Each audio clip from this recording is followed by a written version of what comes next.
सातारा आणि सांगली स्थानिक स्वराज्य संस्थांचं मतदान आज शांततापूर्ण वातावरणामध्ये पार पडलेलं आहे। जवळपास 895 मतदारापैकी 894 मतदारांनी आपल्या मतदानाचा हक्क बजावलेला आहे। मात्र आपण जी भीती व्यक्त करत होतो की या निवडणुकीमध्ये घोडेबाजार होणार का, तर निश्चितपणे मी अगदी खात्रीपूर्वक सांगतो की या निवडणुकीमध्ये 100% घोडेबाजार झालेला आहे। दोन्ही बाजूनं पैशाचा प्रचंड मोठ्या प्रमाणामध्ये भडीमार झालेला आहे।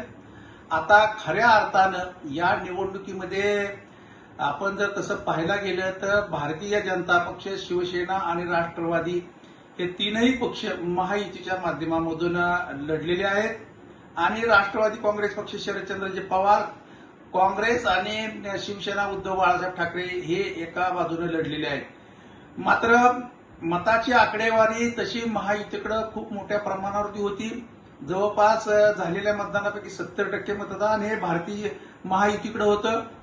मात्र पैशाचा घोडेबाजार दोन्ही बाजूनी झाल्यामुळं या निवडणुकीत नेमकं काय होईल ही उत्सुकता आता सर्वांना लागून राहिलेली आहे।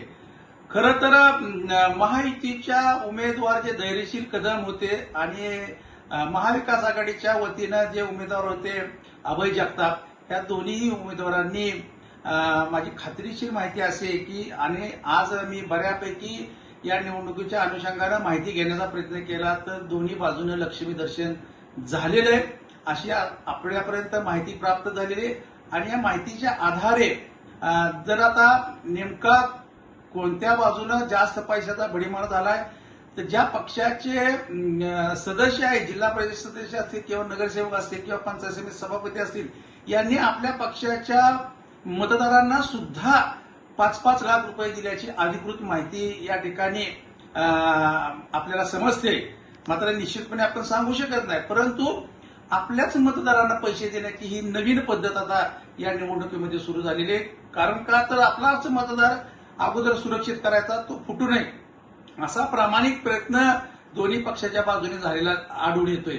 आणि म्हणून आता मला असं वाटतंय किंवा सर्वत्र अशी चर्चा होताना दिसते की या निवडणुकीमध्ये काय चमत्कार घडतो का, तर आज शशिकांत शिंदेंनी दुपारी एक स्टेटमेंट दिलं, निश्चितपणे आमचा विजय होणार आहे।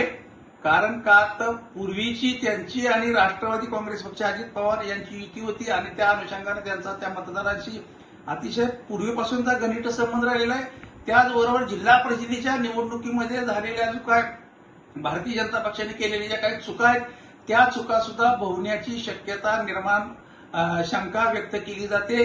आणि त्या पद्धतीने जरी परवा पालकमंत्री शंभूराज देसाई यांनी आपल्या मतदारांचा कौल जाणून घेतला, त्यांनी तो कौल एकनाथ शिंदे साहेबांच्याकडे व्यक्त केला। एकनाथ शिंदेंनी अतिशय प्रामाणिकपणे सांगितलेलं आहे की शिवसेनेच्या नेत्यांना, मग त्यात शंभूराजे देसाई असतील, श्रीमंत संजीवराजे असतील, शरद कनसे असतील किंवा चंद्रकांत जाधव असतील, यांना सांगितलंय कसल्याही परिस्थितीत आपल्याला युती धर्म पाळायचा आहे आणि तो युती धर्म शिवसेनेच्या बाजूने पाळला जाईल असे बी संकेत प्राप्त होत आहेत।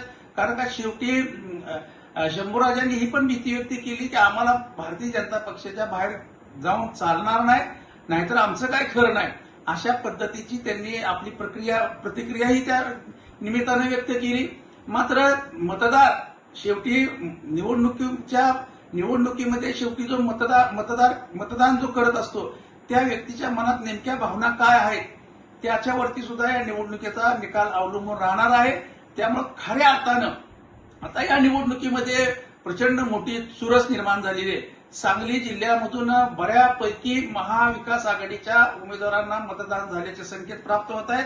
आपल्या जिल्ह्यामध्ये सुद्धा भारतीय जनता पक्षाच्या काही हेवीवेट नेत्यांनी सुद्धा महाविकास आघाडीचं काम केल्याचं माहिती प्राप्त होते। आता आपल्या सर्वांनाच उत्सुकता लागलेली की नेमकं 22 तारखेला नेमका निकाल काय येणार, म्हणजे महाविकास आघाडी विजय होणार का महायुती आघाडी विजय होणार। मात्र आज तरी महायुतीचं पारडं खूप मोठ्या प्रमाणावरती जड आहे आणि महायुतीच्या विजयावरती बऱ्यापैकी शिक्कामोर्तब होईल असं बोललं जात आहे। मात्र झालेली जी एकंदरीत लक्ष्मी दर्शन याच्यावर अंदाजावरून जर असे संकेत मिळत आहेत की एखाद्या वेळेला चमत्कार सुद्धा घडू शकतो। या निमित्तानं आपण याच ठिकाणी थांबूया, बघूया, पाहूयात आपण नेमकं काय होतंय ते 22 तारखेला। धन्यवाद. नमस्कार.